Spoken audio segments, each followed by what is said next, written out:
www.potonapoto.com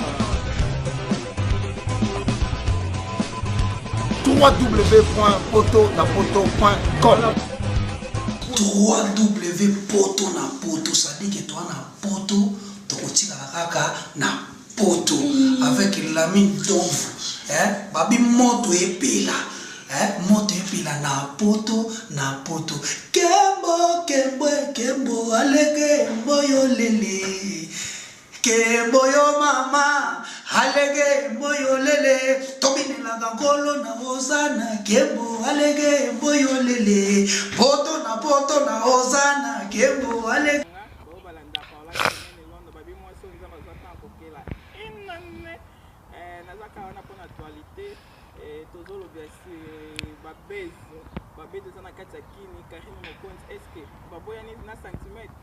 Est-ce que glolo langue pe banga ba bomae et pas hérité watana beninga le baki ba pesa ki $30,000 pour ba bomae pour ba élever. En tout cas ils ont vraiment bien été baza ba bazo sa misala na kati ya kine bazo pesa ba information na ipte chose kana sur ba base na bango ou bien eza réalité na zo yamba mutu moko na kati ya kine yene mutu opesa ba information na nyoso sans plus tarder na zo yamba éviter na ngai nazo yamba yende mutu akolobela makambo yango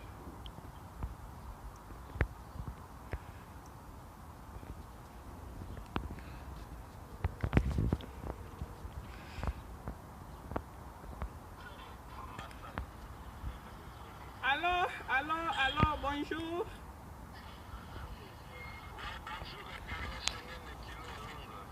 On a la carte à plateau oui, on a une émission en direct. Ndani basango ya équipe nationale.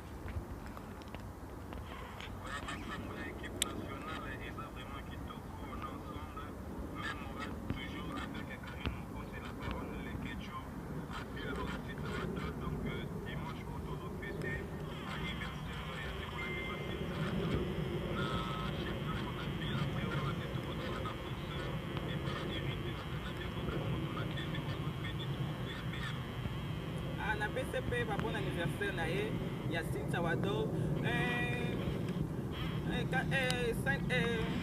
abire yom tona kati ya kini na ngaka na lobela makambo ezoleka na kati ya kini sur ba base tomoni base ya Karine Mokondi tomoni base ya Glow Line.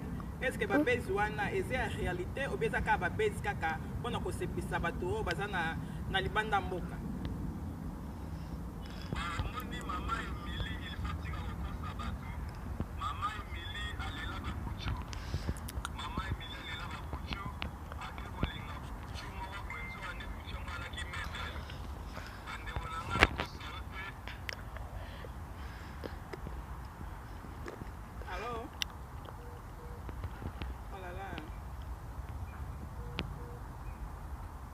Hands are freezing. Bon, tozo kaka makambo ezosala na kati ya kini ndeko na biso Glow Line banga pa élever banga basali mabe en tout cas eza bien te toka ba information na bato baza na kati ya kini soki vraiment eza réalité na séparation ya Glow Line séparation sorry bolimbisanga ya Karine Mokonzi na Satimete parce que tomonaki noli table noli asalaki émission akendaki kopose baquestion koyeba soki vraiment Satimete na Karine Mokonzi baza lisusu te nayebi te so pourquoi akende osala baémission ya ndenge wana so akende osala yango pourquoi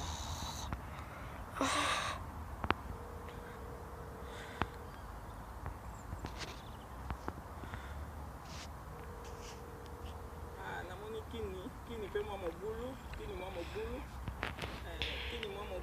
eloka na nga na loba soki eza babese ezala bien ndeko na biso Glow Line en tout cas na elanda baémission na yo si baproblème na yo wana oyo eleki na kati ya kini soki eza mpona héritier azalama na posa ke baboma yo nayebi te par rapport à quoi parce que oza journaliste osala mosala na yo oza na problème na bato te bokutana na matanga opesa mboto opesa mbote te oza na problème moko te na héritier watanabe héritier akokotia 30 000 dollars te po baeleve yo po baboma yo parce que bomoi na yo ekokokite na maboko ya héritier watanabe te fo koyeba kosala babase na ndenge ya bien biso nyonso tolukaka babase menga aza na kati ya babase te na kati ya baconseil nazoconseille ka ndeko na biso Glo Olange luka babase na ndenge ya bien parce que wana baza collaboration tozokocollabore baartiste na bachroniqueuse na bajournaliste toyeba kosala mosala yango na ndenge ya bien. Allô Abiré.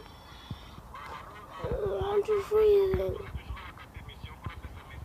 Oui. Ok. Ouais.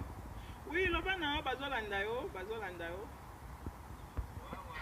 Titi.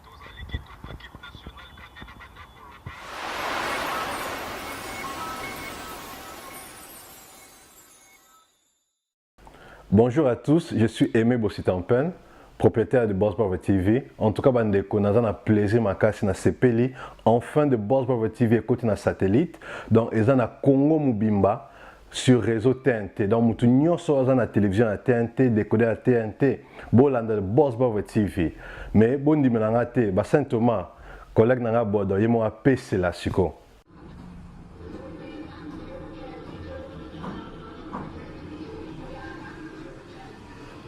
Salut, c'est Rock Bodo, l'artiste premium. Suivez comme moi The Boss Brother TV. The Boss Brother TV à Kinshasa déjà.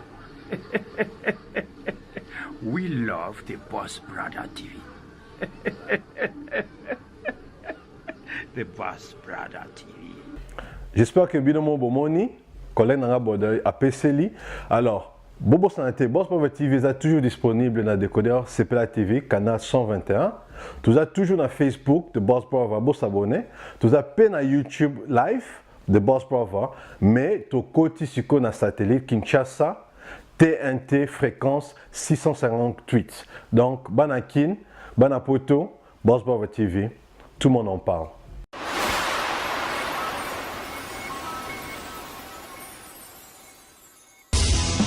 www.potonapoto.com www.potonapoto.com